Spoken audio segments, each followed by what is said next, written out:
याद हो गया? हम्म? क्या याद हो गया? क्या होता है वोल्टेज? वोल्टेज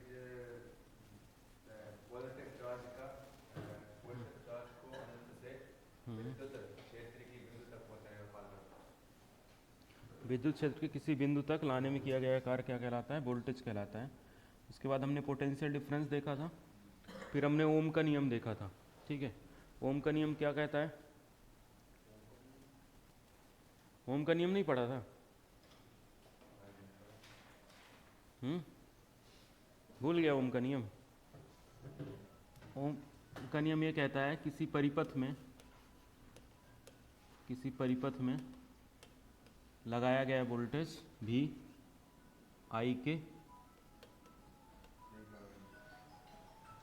आई के समानुपाती होता है। किसका है? ये कंपनी का है, काट दो।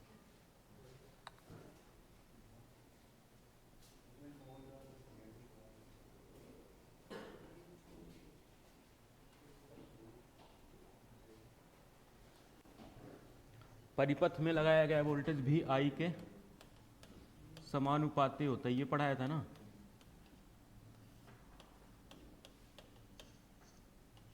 ये ओम का नियम है, भूल गया? पर ये बड़ा एक और दिन नहीं पड़ा। हम्म? किस दिन पढ़ा था ये? आज पढ़ रहे हैं।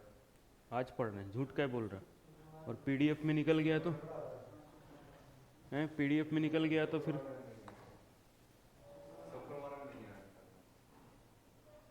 अरे तुम लोगों का भी काम ऐसे ही है। बिल्कुल उससे पढ़ा रहे थे, ये उन्होंने बोल दिया। हम्म।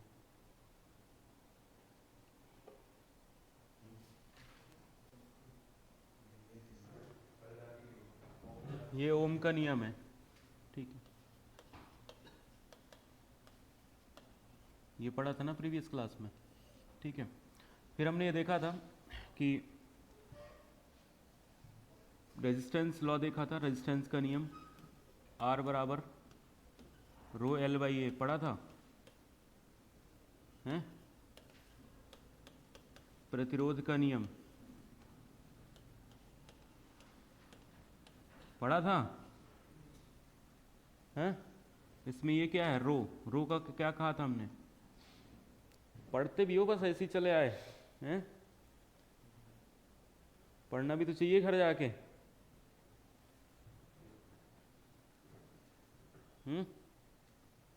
रो क्या है? प्रतिरोधकता, रेजिस्टिविटी।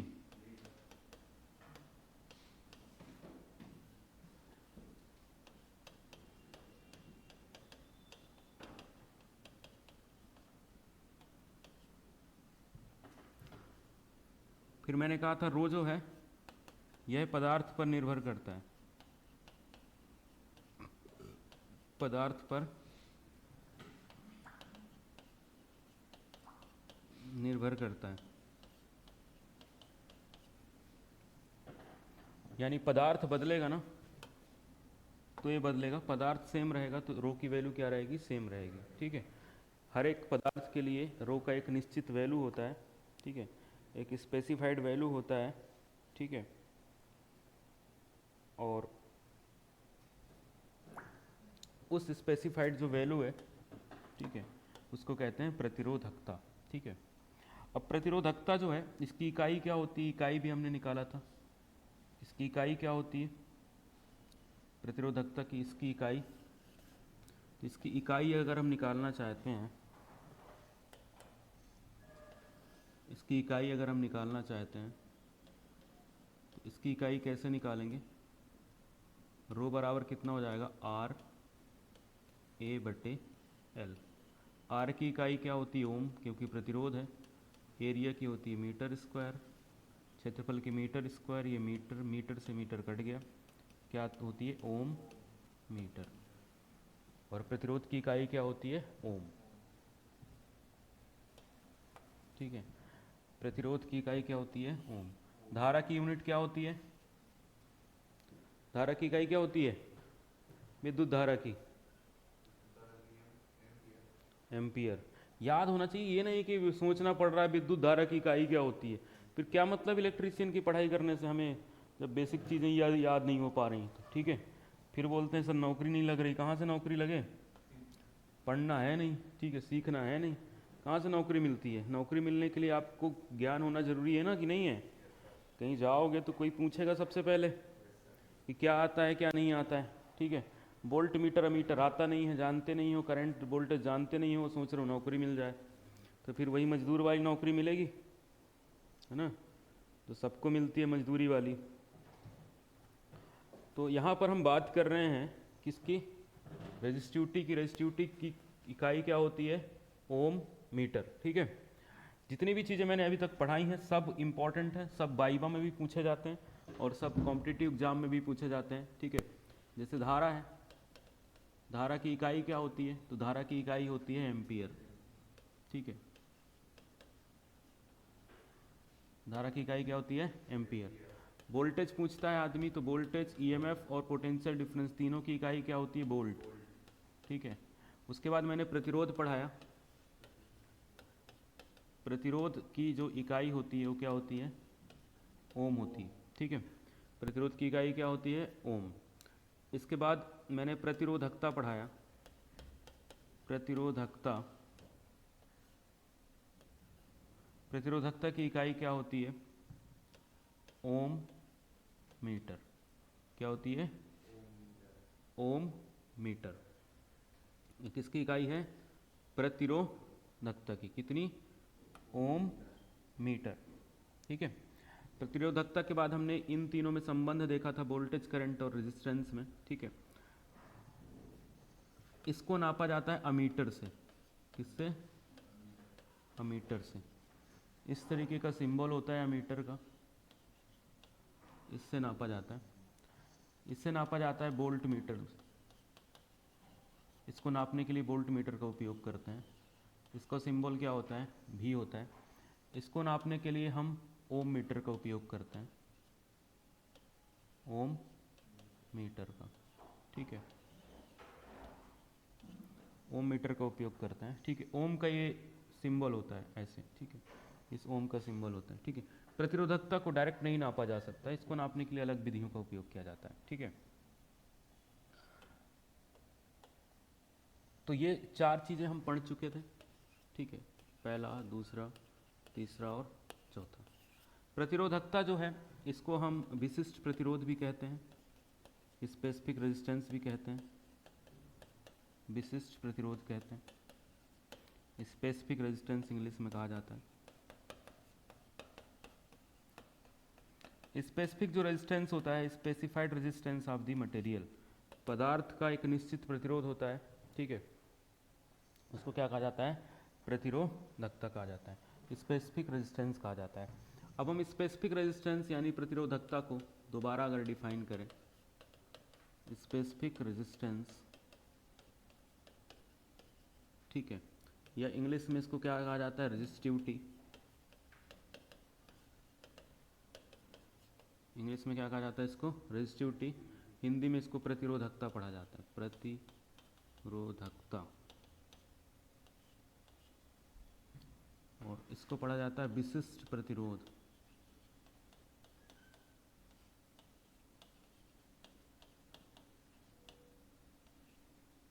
इसको क्या पढ़ा जाता है? विशिष्ट प्रतिरोध। ठीक है, हमने क्या पढ़ा? फॉर्मूला R बराबर रो L अपॉन ए, ये प्रतिरोध का नियम है। ठीक है, तो R बराबर जो है वो रो हो सकता है यदि लंबाई को क्या ले लें? एक, एरिया को कितना ले लें? लंबाई ले लें हम 1 मीटर, लंबाई कितनी? 1 मीटर, और एरिया को ले लें हम कितना? 1 मीटर स्क्वायर। तो अगर ये दोनों 1 हो गए तो R बराबर किसके हो जाएगा? रो के। R किसके बराबर हो जाएगा? रो के। तो हम कुल मिला के ये कह सकते हैं कि इकाई लंबाई, इकाई लंबाई, इकाई लंबाई और इकाई क्षेत्रफल पर, इकाई क्षेत्रफल पर किसी पदार्थ का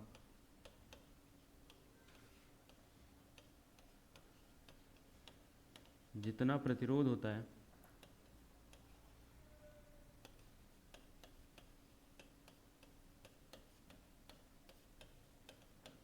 उसे प्रतिरोधकता कहते हैं।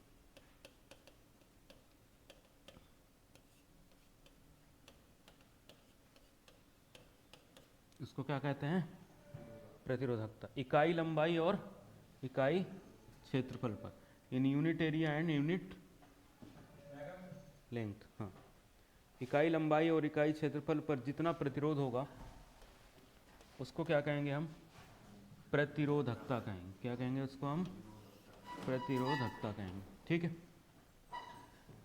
तो इसके लिए हमें लंबाई को भी एक लेना पड़ता है और क्षेत्रफल को भी एक लेना पड़ता है। यानी लंबाई भी एक होगी और क्षेत्रफल भी एक होगा, और उस पे जितना प्रतिरोध होगा उसको कहेंगे हम प्रतिरोधकता। ठीक है, जैसे मान लो ये एक हमारे पास क्यूब है,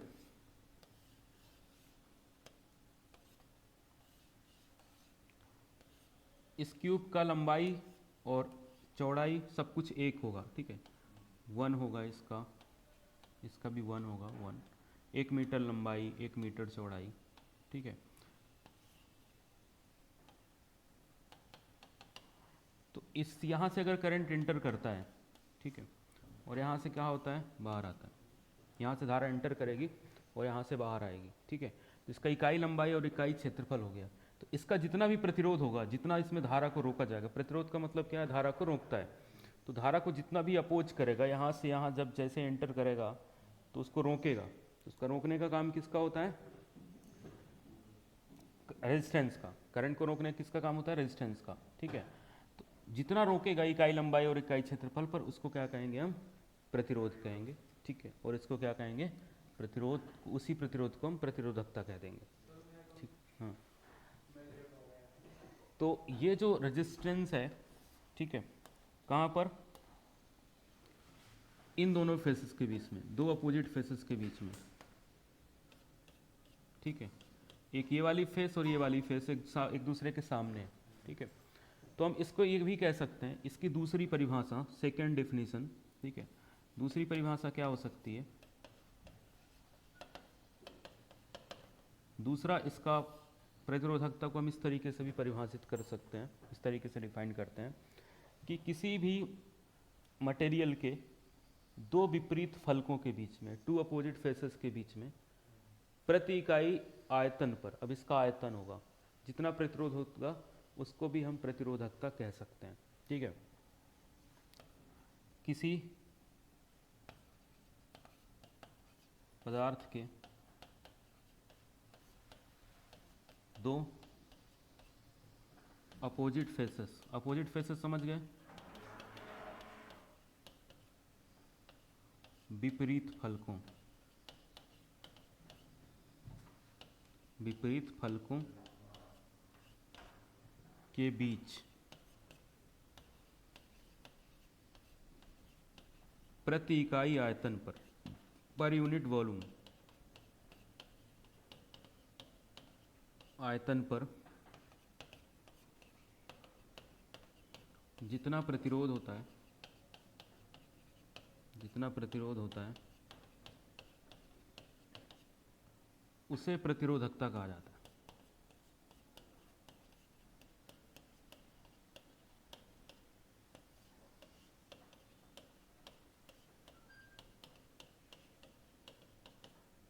सो क्या कहा जाता है? प्रतिरोधकता। ठीक है, resistance between two opposite faces in पर यूनिट वॉल्यूम। ठीक है, तो इसको भी हम प्रतिरोधकता कह सकते हैं, और इसको कहेंगे रेजिस्टेंस पर यूनिट वॉल्यूम। ऐसे ही हमने कहा प्रतिरोध डिवाइड बाई क्षेत्रफल। तो प्रतिरोध की इकाई क्या होती है? ओम। और क्षेत्रफल की इकाई क्या होती है? अरे क्षेत्रफल की इकाई क्या होती है? आयतन की इकाई क्या होती है?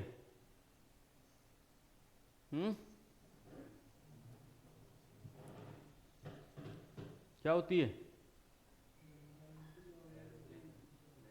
लेमडा इंटू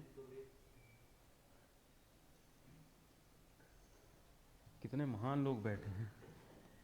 क्या होती है? Metre cube. क्या होती है? Metre cube. Centimetre cube, metre cube, ठीक है। जहाँ पर भी क्यूब हो जाएगा वो किसकी इकाई होगी? आयतन की। ये हो गया हमारा आयतन, वॉल्यूम, और ये हो गया रेजिस्टेंस, ठीक है। अब ये वाली इकाई कहीं कहीं हमें देखने को मिलती है, ये वाली भी इकाई हमारी सही है। ये हमने किसके हिसाब से निकाला है? आयतन के हिसाब से। और ये वाली जो हमने इकाई निकाली है ये डेरिवेशन के हिसाब से, प्रतिरोध के नियम के अनुसार से हमने निकाली है।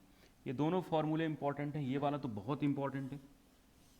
ये समझ जाओ कि इस फॉर्मूले को समझने के लिए तुम्हारा जीवन काफ़ी है, ठीक है। ये फॉर्मूला बहुत खतरनाक फॉर्मूला है, ठीक है। प्रतिरोध के लिए हर जगह फॉर्मूला यूज किया जाता है, बहुत सारी जगह आगे भी चल के, ठीक है। ये फॉर्मूला बेसिक जो एग्ज़ाम होते हैं, ठीक है, हर एक एग्ज़ाम में, साइंस में भी आता है, ठीक है, और साइंस के अलावा जो इलेक्ट्रिकल में एग्ज़ाम होते हैं वहाँ भी आता है, इलेक्ट्रीशियन के एग्ज़ाम में भी आता है। हर जगह ये फॉर्मूला बहुत इंपॉर्टेंट होता है, ठीक है। तो इसको समझना बहुत ज़रूरी है कि प्रतिरोध जो है किन किन बातों पे निर्भर करता है। तो हमने कहा था प्रतिरोध निर्भर करता है किस पर? लंबाई पर। लंबाई बढ़ाएंगे तो प्रतिरोध क्या होगा? लंबाई बढ़ाने पर प्रतिरोध क्या होगा? घटेगा। सामने फॉर्मूला लिखा तब भी नहीं बता पा रहा हो, घटेगा कि बढ़ेगा? घटेगा लंबाई बढ़ाने पे। गोली मार दे तुम्हें, किसी काम के नहीं हो, धरती पे बोझ हो तुम। सामने फॉर्मूला लिखा है, इसमें नहीं बता पा रहे हो कि लंबाई बढ़ेगा तो प्रतिरोध क्या होगा? बढ़ेगा। सामने ही दिख रहा है,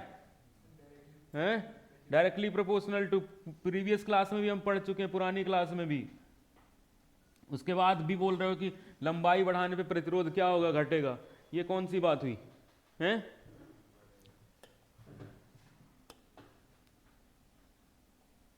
समझ आ रहा है?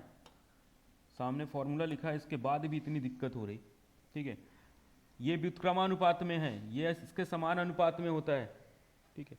बेसिक गणित नहीं पढ़े तुम लोग? लंबाई बढ़ाने पे प्रतिरोध मैंने अलग से लिखाया भी था, प्रीवियस क्लास में मैंने अलग से लिखाया भी था कि लंबाई बढ़ाने पर प्रतिरोध क्या होगा? बढ़ेगा। क्या इलेक्ट्रीशियन बनोगे तुम लोग? वैसे ही अनपढ़ जो इलेक्ट्रीशियन घूमते हैं ना, वैसे ही बन जाओगे।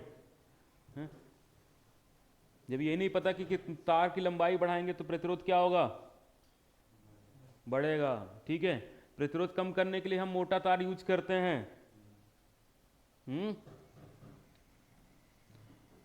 तार की जो मोटाई होती है, ये होती तार की मोटाई, कलर थोड़ा सा, ये तार की मोटाई हो गई ये वाली, ठीक है। ये इसको कहा जाता है ए, यानी क्षेत्रफल, एरिया, ठीक है। अनुप्रस्थ काट का क्षेत्रफल, क्रॉस सेक्शन एरिया, ठीक है। इसका पूरा नाम क्या होता है? क्रॉस सेक्शन एरिया, ठीक है। अनुप्रस्थ काट का क्षेत्रफल,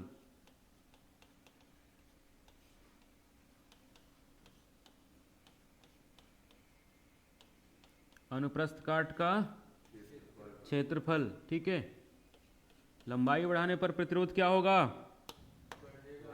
बढ़ेगा, ठीक है।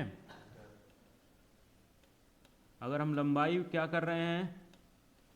बढ़ा रहे हैं, तो प्रतिरोध क्या होगा? बढ़ेगा। क्षेत्रफल बढ़ाने पर क्या होगा? घटेगा। व्युत्क्रमानुपात में है, ठीक है। मैंने कहा ना, ये फॉर्मूला ही बन जाए तुम लोगों से तो बहुत बड़ी बात है। लंबाई बढ़ाने पर प्रतिरोध क्या होगा? अब बन जाएगा कि नहीं बनेगा? अभी भी बन जाएगा, ठीक है। जितना तार लंबा होगा उतना प्रतिरोध क्या होगा? ज़्यादा होगा। होगा नहीं होगा? ठीक है। इसके बाद भी नहीं बने तो फिर किसकी गलती है? लंबाई बढ़ाने पर प्रतिरोध बढ़ेगा और क्षेत्रफल बढ़ाने पर प्रतिरोध क्या होगा? कम होगा, क्योंकि व्युत्क्रमानुपात में होता है। जो अनुपात में होता है वो साथ साथ बढ़ता है, जो व्युत्क्रमानुपात में होता है वो घटता है साथ साथ, ठीक है, व्युत्क्रम में है वो, एक बढ़ेगा तो दूसरा घटेगा। घटेगा, ठीक है। तो पहले तो बेसिक बात जिंदगी में ये समझ लो कि फॉर्मूला कैसे यूज होता है, फॉर्मूले का मतलब क्या होता है, ठीक है। जैसे हमने कोई भी चीज़ लिखी, जैसे मैंने आर बराबर क्या लिखा था, रो एल बाई ए, तो ये दोनों समान अनुपात में, ऊपर वाले इसके साथ साथ होंगे, ठीक है, और ये नीचे वाला उसके व्युत्क्रमानुपात में होगा, ठीक है। तो नीचे वाली जितनी भी वैल्यू होगी वो इसको बढ़ाने पे क्या होगी, घटेगी। या नीचे वाली वैल्यू बढ़ाओगे तो ये क्या होगा, घटेगा। ऊपर वाली सभी वैल्यू पे क्या होगा, बढ़ेगा। इतनी सी छोटी सी बात है, ठीक है। हाँ, समझ में आ रहा है। तो आर बढ़ेगा, कब कब बढ़ सकता है आर, जब हम रेजिस्टिविटी बढ़ाएं या लेंथ बढ़ाएं, ठीक है।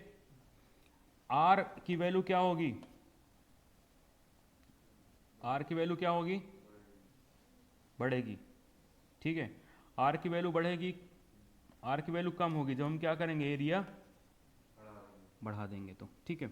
रेजिस्टिविटी का लेना देना पदार्थ से होता है, ठीक है, किससे होता है, पदार्थ से, ठीक है। तो रेजिस्टिविटी तब चेंज होती है, लंबाई चेंज करने पे रेजिस्टिविटी चेंज नहीं होगी, लेकिन रेजिस्टिविटी चेंज करने पे रेजिस्टेंस चेंज हो जाएगा, ठीक है।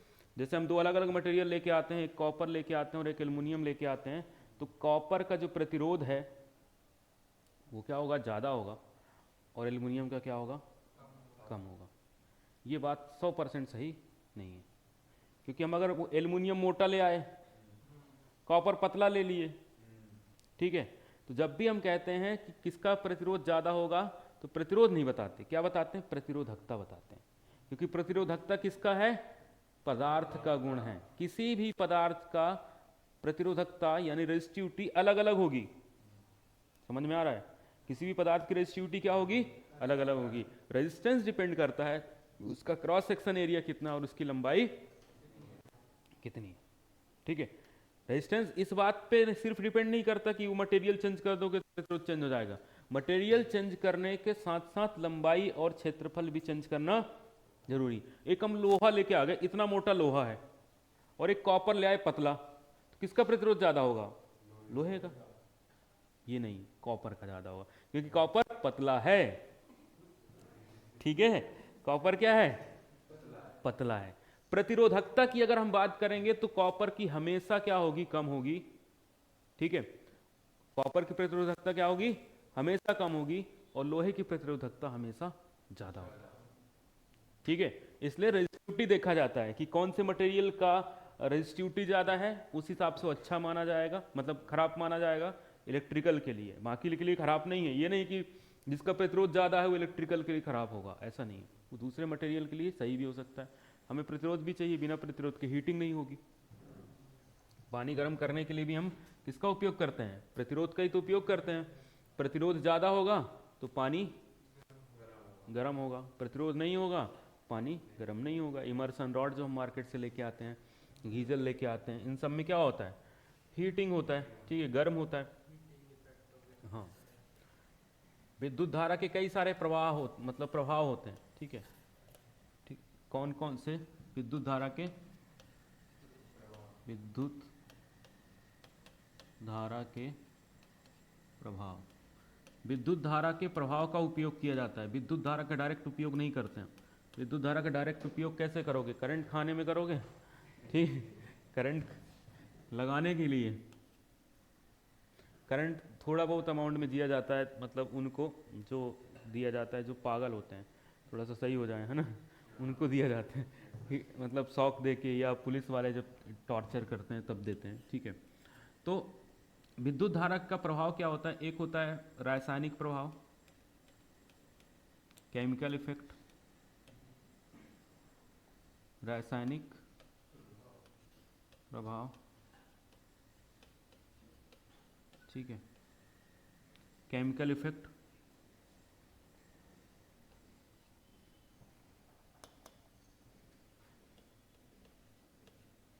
दूसरा होता है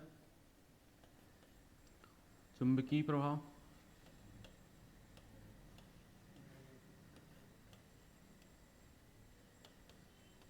मैग्नेटिक इफेक्ट, तीसरा होता है हीटिंग इफेक्ट, तापीय प्रभाव,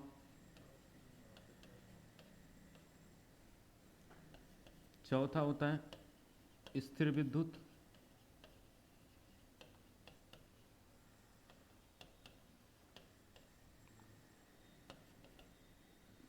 और भी कोई कई सारे होते हैं, प्रेरण इफेक्ट, हॉल इफेक्ट, ठीक है। तो हम जो जनरली यूज करते हैं वो कौन सा उपयोग किया जाता है? रासायनिक प्रभाव। रासायनिक प्रभाव विद्युत सेल बनाने में किया जाता है, ठीक है। जो रासायनिक सेल होते हैं, विद्युत सेल जो होते हैं, जितने भी सेल आते हैं ना, सेल और बैटरी जितनी होती हैं, ठीक है, सेल और बैटरी जितनी होती है सभी से बनाई जाती है। चुंबकीय प्रभाव में हमारे पंखे, मोटर काम करती हैं, जितनी भी मोटर होती है ना सब विद्युत प्रभाव पे काम करते हैं। हीटिंग इफेक्ट में हमारा इमर्सन रॉड हो गया, पानी गर्म करने वाली रॉड, ठीक है, गीजर हो गया, ठीक है। और भी कई सारी चीज़ें किस पे काम करती हैं? हीटिंग इफेक्ट पे काम करती हैं, ठीक है। स्थिर विद्युत प्रभाव भी होता है, एक लाइट आती है उसको अच्छा हिला दो तो जलने लगती है, ठीक है, स्थिर विद्युत प्रभाव भी होता है। तो कई सारे प्रभाव होते हैं विद्युत धारा के। तो विद्युत धारा को समझने के लिए सबसे पहले हमें प्रतिरोध का समझना जरूरी था, ठीक है। तो प्रतिरोध को हमने क्या देखा? प्रतिरोध लंबाई पे के हिसाब से चेंज होता है, लंबाई बढ़ाने पे बढ़ जाता है, एरिया बढ़ाने पे कम हो जाता है, ठीक है। इसके बाद वो किस पे डिपेंड करता है? पदार्थ पे, अलग अलग पदार्थ का अलग अलग हो। तीन चीज़ें हम देख चुके थे। चौथा किस पे डिपेंड करता है? तापमान, ठीक है। चौथा किस पे निर्भर करता है? तापमान पर। तो चौथा हम बात करते हैं रेजिस्टेंस जो है,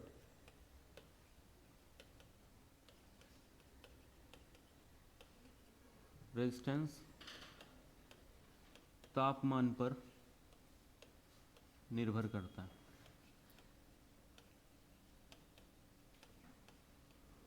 किस पर निर्भर करता है? तापमान पर, ठीक है। रेजिस्टेंस तापमान पर निर्भर करता है। तापमान पर निर्भर करता है तो तापमान के हिसाब से अगर प्रतिरोध की बात करेंगे तो पहली इंपॉर्टेंट बात यह है कि यदि तापमान को बढ़ाया जाए, तापमान, यह हम बात करते हैं कि यहाँ पर तापमान पर निर्भर करता है, ठीक है। तो तापमान पर निर्भर करता है तो तापमान गुणांक होता है, तापमान गुणांक, इसको इंग्लिश में कहा जाता है टेम्परेचर कोफिशिएंट। टेम्परेचर कोफिशिएंट क्या होता है? टेम्परेचर कोफिशिएंट तो ये 3 प्रकार का होता है। कितने प्रकार का? 3 प्रकार का होता है। कौन कौन सा होता है? पहला होता है धनात्मक। पहला क्या होता है? धनात्मक।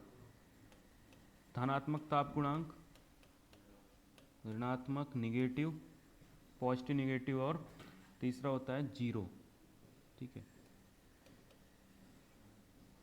जीरो ही लिख लो, इतनी अंग्रेजी तो आनी चाहिए, ठीक है। धनात्मक ताप गुणांक, ऋणात्मक ताप गुणांक और जीरो। धनात्मक ताप गुणांक, ऋणात्मक ताप गुणांक और जीरो ताप गुणांक। धनात्मक ताप गुणांक क्या होता है? ठीक है, हालांकि जीरो तापमान गुणांक बुक में नहीं लिखा होगा, मैंने बनाया है इसको, ठीक है। मैंने इस हिसाब से बनाया क्योंकि जो पेपर में आता है ना उस हिसाब से, ठीक है। पेपर में पूछा जाता है बताओ किसका जीरो तापमान गुणांक होता है, बुक में डिस्कस नहीं होता, लेकिन जीरो नहीं होता, बेसिकली लगभग ना के बराबर होता, तो हम उसको जीरो मान लेते हैं, ठीक है। जैसे आप पैसा नहीं कमा रहे हो, 10-5 रुपये कमा लिए तो क्या मान रहे हैं? जीरो कमा रहे हो, ठीक है। धनात्मक ताप गुणांक में क्या होता है? तापमान बढ़ाने पर प्रतिरोध बढ़ता है। तापमान बढ़ाने पर प्रतिरोध क्या होगा? बढ़ेगा, ठीक है। ऋणात्मक ताप गुणांक क्या होता है? जिसमें तापमान बढ़ाने पर प्रतिरोध कम होता है। ऋणात्मक कम हो रहा है, तापमान बढ़ा रहे हैं तो क्या हो रहा है? कम हो रहा है। चौथा होता है तीसरा होता है इसमें जीरो। तापमान बढ़ाने पर रेजिस्टेंस में परिवर्तन नहीं होगा।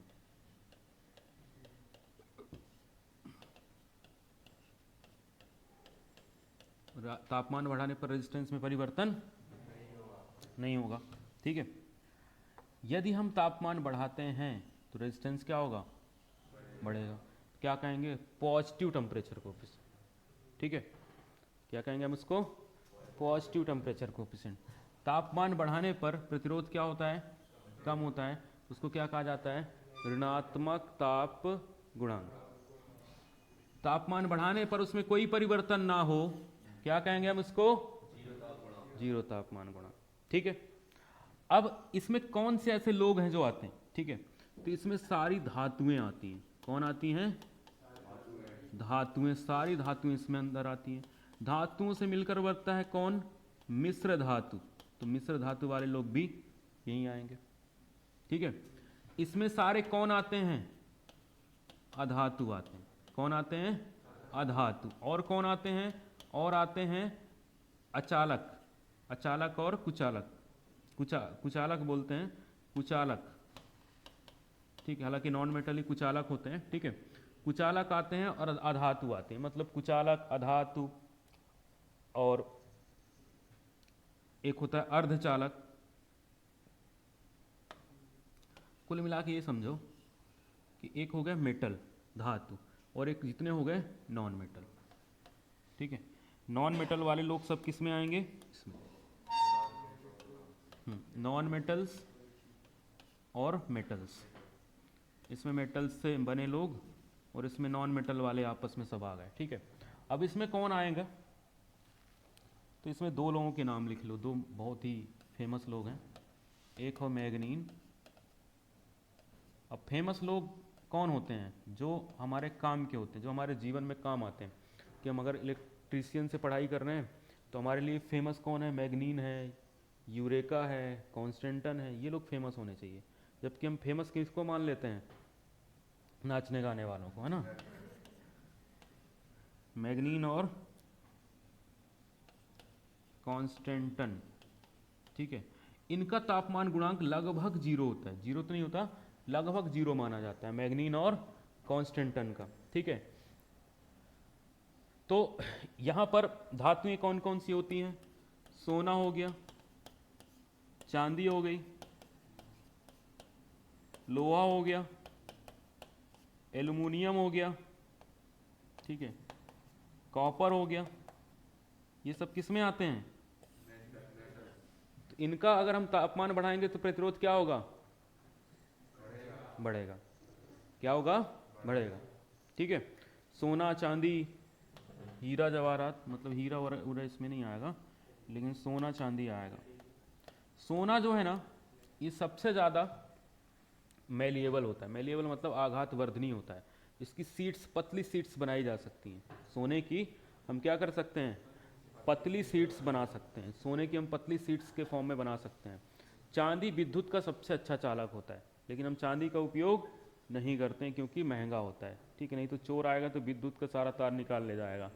ठीक है, वो ही कहाँ नहीं ढूंढेगा तिजोरी में। तो फिर तो चांदी की जो है, इसका बेसिकली चांदी जो है, इसका प्रतिरोध क्या होता है? चांदी का प्रतिरोध बहुत कम होता है। मतलब प्रतिरोध नहीं, प्रतिरोधकता बहुत कम होता है। सबसे कम प्रतिरोधकता इसी की होती है। विद्युत का सबसे अच्छा चालक कौन है? चांदी है। ठीक है, और भी कोई मेटल्स हो सकते हैं, ठीक, कोई भी मेटल हो, वो सब किस में आएंगे? ठीक है, नॉन मेटल कौन कौन से हैं? देखो, कार्बन, कार्बन हो गया, ग्रेफाइट हो गया, जर्मेनियम हो गया, सिलिकॉन हो गया,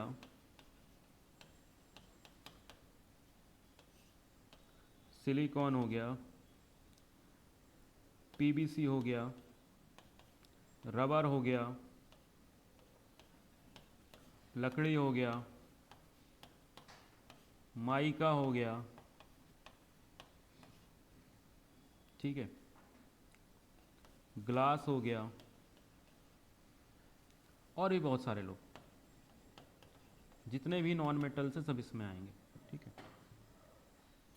मिश्र धातुएं, इसके बाद टंगस्टन डब्लू,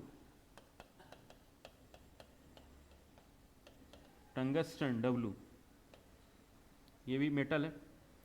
अब एक होता है nichrome, nichrome nickel plus chromium, nickel plus chromium से बना होता है। ये मिश्र धातुएं, तो सारी मिश्र धातुएं भी इसी में आएंगी, धातुएं और मिश्र धातु, ठीक है, समझ में आ गया। धातुएं और मिश्र धातुएं इसमें आएंगी, यानी प्रतिरोध किसका बढ़ेगा किसका घटेगा तापमान चेंज करने पर, वो डिपेंड करता है कि कौन सी कैटेगरी का पदार्थ है, कौन सा पदार्थ है, ठीक है, उस पदार्थ के हिसाब से ये चेंज होगा। जैसे जो खंभे होते हैं, खंभे में इंसुलेटर लगे रहते हैं, खंभे में क्या लगे रहते हैं, इंसुलेटर लगे रहते हैं, तार के साथ, तार को किस में बांधते हैं, इंसुलेटर पे, ठीक है। तो जो हम इंसुलेटर पे तार को बांधते हैं, वो जो तार होता है वो जैसे किसी इंसुलेटर से बंधा हुआ है, ठीक है। इस टॉपिक को कल आगे और कंटिन्यू करेंगे, क्योंकि अभी इसमें डेरिवेशन और कराना है, तो आज कराएंगे तो हो नहीं पाएगा, तो इसलिए कल और थोड़ा सा कंप्लीट करेंगे इसको। और नोट्स सबकी बनी हुई होनी चाहिए, और टॉपिक्स जो पढ़ा रहे हैं वो याद होने चाहिए, ठीक है, नहीं किसी भी दिन तुम्हें मुर्गा बना सकते हैं, ये ध्यान रखो। इसीलिए पहले पूछ लेते हैं कि डेली पढ़ने आओगे कि नहीं आओगे, ठीक है, क्योंकि डेली पढ़ने आओगे तभी तो काम चलेगा। पढ़ने आओ तो पढ़ो, तो अच्छे से पढ़ो, नहीं पढ़ना है तो ना पढ़ो, बीच का नहीं बन के रहना, ठीक है। ये चालक होता है जो इंसुलेटर से लटका रहता है। तो गर्मी के दिनों में क्या होता है, तापमान बढ़ जाता है, तापमान बढ़ता है तो इनका प्रतिरोध कम हो जाता है, इनका प्रतिरोध, क्योंकि ये कौन से पदार्थ है, कुचालक, और कुचालक पदार्थ का हमने क्या पढ़ा है कि प्रतिरोध क्या होता है, कम हो जाता है। अब प्रतिरोध कम हो जाता है तो प्रतिरोध कम होगा तो ये पंक्चर हो जाते हैं, यहाँ से धारा जाने लगती है और ये धारा ऐसे ग्राउंड हो जाती है, आगे बढ़ ही नहीं पाती, तो इससे पंक्चर हो जाते हैं। तो गर्मी के दिनों में अक्सर ये समस्या आती है, लाइट इसी वजह से गोल होती है कि पता चला पोर्सलिन खराब हो गया, ठीक है। तो पोर्सलिन को बांधना, पोर्सलिन और आजकल ग्लास के आ गए हैं, ठीक है, बड़े बड़े भी आ गए हैं, तो उस आधार पर इनको चेंज कर दिया जाता है एक पर्टिकुलर समय में, जब पता चल जाता है। जैसे सेकेंड ईयर के उसमें रहता है, सेकेंड ईयर में इंसुलेटर कैसे बांधते हैं इसका प्रैक्टिकल भी रहता है कि इंसुलेटर बांधना लाइनमैन को आना चाहिए, ठीक है। तो इंसुलेटर बांधने का एक तरीका होता है कि आप कैसे इंसुलेटर बांधेंगे, ठीक है। चलो इसका PDF भेज देते हैं, नोट सबकी बनी होनी चाहिए प्रॉपर।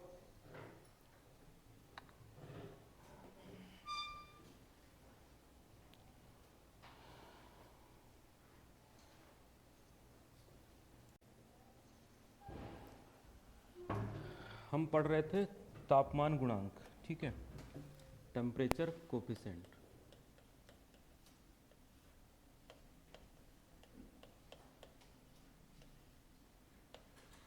तापमान गुणांक यानी टेम्परेचर कोफिशिएंट, इंग्लिश में कहा जाता है इसको टेम्परेचर कोफिशिएंट।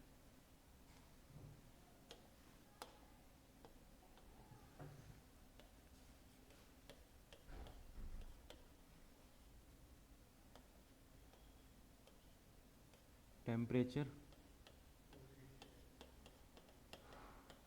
कोफिशिएंट, हमने क्या देखा था, यदि हम तापमान बढ़ाते हैं तो प्रतिरोध R पर क्या प्रभाव पड़ता है, उसको क्या कहा जाता है, तापमान गुणांक, ठीक है। तो तापमान गुणांक जब हम टेम्परेचर बढ़ाएंगे तो रेजिस्टेंस बढ़ भी सकता है, घट भी सकता है, किस पर निर्भर करता है, कौन सा पदार्थ है, कौन सा मटेरियल है, उस मटेरियल के आधार पर जो है रेजिस्टेंस की वैल्यू कम या ज़्यादा होगी। जैसे हमने क्या देखा था, जो धातुएं होती हैं, ठीक है, उनका तापमान गुणांक क्या होता है, पॉजिटिव होता है, यानी धनात्मक होता है, तापमान बढ़ाने पर उनका प्रतिरोध क्या होता है, बढ़ता है। जो हमारी अधातुएं होती हैं उनका तापमान बढ़ाने पर प्रतिरोध क्या होता है, कम होता है। इस आधार पर हमने देखा था। तो अगर हम बात करें कि एक तापमान था हमारा T, ठीक है, एक तापमान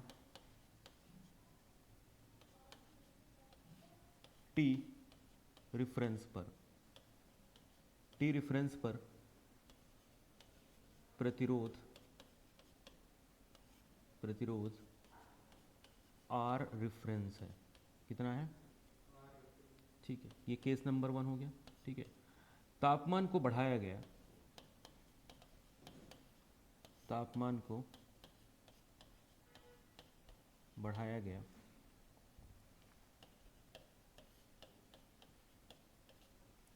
और T डिग्री सेल्सियस कर दिया गया। कितना कर दिया गया, पहले कितना था, T रेफरेंस डिग्री सेल्सियस था, अब कितना हो गया, T डिग्री सेल्सियस कर दिया गया।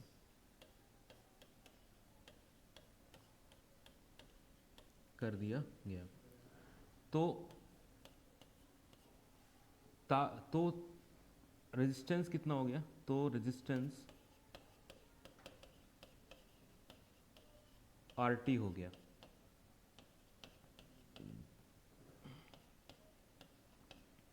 कितना हो गया, RT। फर्स्ट स्टेटमेंट में ये कहा गया कि देखो पहले टेम्परेचर T रेफरेंस था, जो भी था, 0 था, 1, 2, जितना भी था, उस पर प्रतिरोध कितना था, R था। यानी मान लो कि ये 30 डिग्री सेल्सियस पर रेजिस्टेंस 4 ओम था।